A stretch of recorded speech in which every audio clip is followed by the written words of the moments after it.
বই প্রকাশনের জগতে সপ্তধা প্রকাশনীর নাম উজ্জ্বল উপস্থিতি। ৪৯তম কলকাতা আন্তর্জাতিক বইমেলায় ৩৩৫ স্টল। এবছর বইমেলার সাহিত্য প্রেমীদের গন্তব্য সুপ্তধা প্রকাশনী। এই মুহূর্তে আমি দাঁড়িয়ে রয়েছি আমার চিত্রসামগ্রীতে বলবো দেখাতে সপ্তধা বুক স্টলের একদম সামনে ৩৩৫ নম্বর স্টল। কলকাতা বইমেলায় আসলে আপনারা অবশ্যই করে সপ্তধা বুক স্টলে আসবেন, কারণ দীর্ঘ ১০ বছর ধরে এই প্রকাশনী সংস্থা চালাচ্ছেন দেবাশিস ঘোষ। আমরা এই যে প্রকাশনী সংস্থার কর্ণধার দেবাশিস ঘোষ, তার সাথে কথা বলার চেষ্টা করব। Kolkata international Kolkata book fair চলছে এবং ৩৩৫ নম্বর স্টলে আসার জন্য। এবং এই সপ্তধার গড়ে ওঠাটা একটা দীর্ঘ জার্নি। আমি পেপার ইন্ডাস্ট্রিতেই ছিলাম, খবরের কাগজের হকারি দিয়েই আমার শুরু। তারপর আমি প্রথম হিন্দুস্তান টাইমসের সার্কুলেশনে চাকরি, তারপরে আজকালে সেখানে ডাউনসাইজ হয়, তারপরে আজকালে অ্যাডভার্টাইজিংয়ে, এবং পরবর্তী ক্ষেত্রে আনন্দবাজারের হাওড়া স্প্লিটের নিউজে সাংবাদিকতা করা, এবং আকাশবাণীর স্পোর্টস ডেস্কের পুরোটাই সামলাতাম আমি।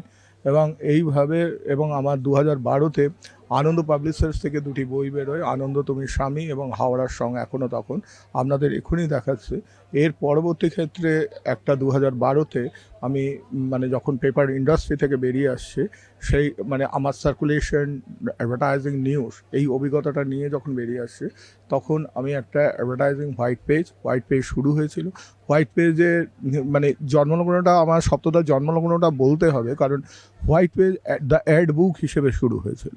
আমার সেই সময় কোনো ক্লায়েন্ট ছিল না, ছোটো ছোটো ক্লাসিফাইড অ্যাডের মধ্যে দিয়ে আমি জার্নিটাকে শুরু করেছিলাম, এবং পরবর্তী ক্ষেত্রে কর্পোরেট অ্যাড এবং গভর্নমেন্ট অ্যাডের মধ্যে আমি আসি, এবং সেটা R&I নাম্বার নিয়ে একটা ম্যাগাজিন শুরু হয় 2017-তে। অনিন্দু ঘোষের জল জ্যোৎস্না জলঙ্গি এবং মন্থর কিছুটা পথ। এবার আপনারা যে বইটা দেখছেন একটা গল্প গ্রন্থ, জল জ্যোৎস্না জলঙ্গি, আর জলঙ্গি নদীর ধারেই ওনার জন্ম, বেড়ে ওঠা। আর মন্থর কিছুটা পথ, এটাও সেই জলঙ্গি নদী, একটা নদীর বর্ণনা, নদীর বহমানতা, সেইটাই নিয়েই তিনি ভেবেছিলেন, এবং উনি এই প্রচ্ছদ করেছিলেন। এই বইটা শুধু লেখা নয়, এবং বইটা এতটাই ভালো বই, পাঠকরা আপনারা পড়বেন, এই কোনো মনোটনাস ব্যাপার নেই। এই যে বসুমুদ্রণ থেকে প্রিন্ট হয়েছিল, আমাকে খুবই আপ্লুত করেছিল এই বই, এবং আমি গর্বিত যে ওনার লেখা আমি প্রকাশ করতে পেরে। আপনার কাছে একটা বিষয় জানতে চাই, এই যে বইটা আপনি দেখাচ্ছেন যে মন্থর কিছুটা পথ, স্বর্ণেন্দু ঘোষ লেখক কি এখানে উপস্থিত রয়েছেন? একদমই, আমরা আমার দর্শককে বলছি, দেখুন মন্থর কিছুটা পথ, এই বইটা আমরা হাতে পেয়েছি, প্রকাশক বলছিলেন, কিন্তু স্বয়ং লেখক তিনি স্টলে উপস্থিত রয়েছেন। আমরা লেখকের সঙ্গেই কথা বলি। হ্যাঁ, দেখুন, এটা তো কবিতার একটা সংকলন। এটা মোটামুটি বলা যেতে পারে যে 2022 থেকে 2025-এর শেষ অবধি যে সমস্ত কবিতা আমি লিখেছি, যেগুলো বিশেষ করে গদ্যাকারে লেখা কবিতা, সেগুলোর একটা নির্বাচিত সংকলন বলা যেতে পারে। তো বেশ কিছু কবিতা এখানে সংকলিত হয়েছে, আর বলা যেতে পারে এটা একটা কি বলবো, অসংখ্য কবিতা যে লেখা হয়েছে তার থেকে একটা নির্যাস নেওয়া হয়েছে, যাতে পাঠকের জন্য খুব সুন্দরভাবে উপস্থাপন করা যায় মনের ভাবটা, যে মন্থর কিছুটা পথ বলতে আমি ঠিক কি বোঝাতে চেয়েছি। এটা পাঠক পড়লে বুঝতে পারবেন। সেই সঙ্গে আমরা লেখক স্বর্ণেন্দু ঘোষের জল জ্যোৎস্না জলঙ্গি, জলঙ্গি, এটা একটি গল্প গ্রন্থ। তো এটাতে 7টি গল্প রয়েছে, 7টি গল্প ইন্টারকানেক্টেড গল্প। যদি এক নাগাড়ে পড়া যায় তাহলে মনে হবে যেন একটা নভেলা পড়লাম, কিন্তু যে কোনো অর্ডারে যখন খুশি যে কোনো গল্প পড়া যেতে পারে। তাতে কিন্তু এক একটা অন্য স্বাদের গল্প পড়ার অনুভূতি পাঠকের হবে। সহযোগিতা সময় দিয়েছি এই অবধি বলতে পারি, যে ওর কাজ, যে ও যখন অফিস ছেড়ে দিয়ে এই কাজগুলো করে সেটাকে আমি প্রায়োরিটি দিই, এবং আমি চাই যে ওর এই যে ক্রিয়েটিভিটি যে ওয়ার্ল্ডটা ওর সমানে এগিয়ে যাক, এবং এরকম দেবাশিসবাবুর মতন একজন ভালো প্রকাশক পেয়েছেন, এবং সবসময় উনি ওনার সাথে যোগাযোগ রেখেছেন, উনি আরও উৎসাহ দিচ্ছেন। এটা আমাদের কাছে সত্যি খুব বড় একটা পাওনা। এটা আমার ইংলিশে প্রথম বই, যেটা ওল্ড ল্যান্টার্ন দিয়ে বেরোলো।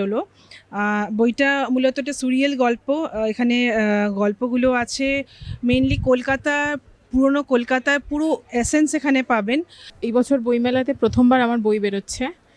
আর আমার প্রথম বই হচ্ছে ওল্ড ল্যান্টার্ন থেকে পাবলিশ হচ্ছে এই বইটি। এই প্রথম বই হচ্ছে the merchant of Venice. William Shakespeare এটা ভিক্টোরিয়ান যুগে লিখেছিলেন। এটাকে এই লেখাটাকে আমি আরও সহজভাবে বাচ্চাদের জন্য আবার লিখেছি, যাতে সবার পড়তে খুব সুবিধা হয়।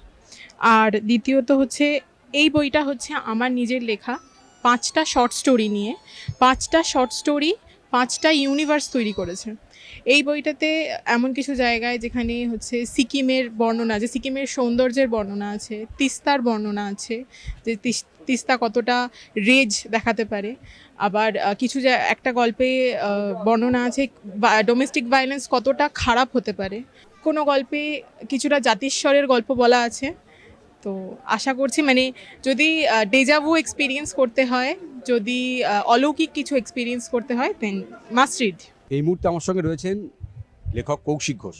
আমি ইংরেজিতে বহুদিন ধরেই লিখছি, বাংলাতেও লিখছি। আমি বাংলা ইংরেজি দুটো মিলিয়েই লিখি মূলত। লাইফ উইথ ম্যাকবেথ এটা আমার একটু এক্সপেরিমেন্টেড লেখা এবং something different which is not very common, because I saw somebody writing Shakespeare. He's just a beggar. He didn't have anything, no qualification, nothing else. He was a compulsive reader, reading Shakespeare, only Shakespeare, at Park Street. I saw it and I wrote it in the Statesman for the first time. That was published as an anecdote in the Statesman anthology. From there I got the angle.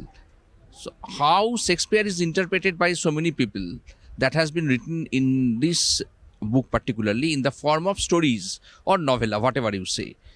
So mainly there are 5 or 6 stories.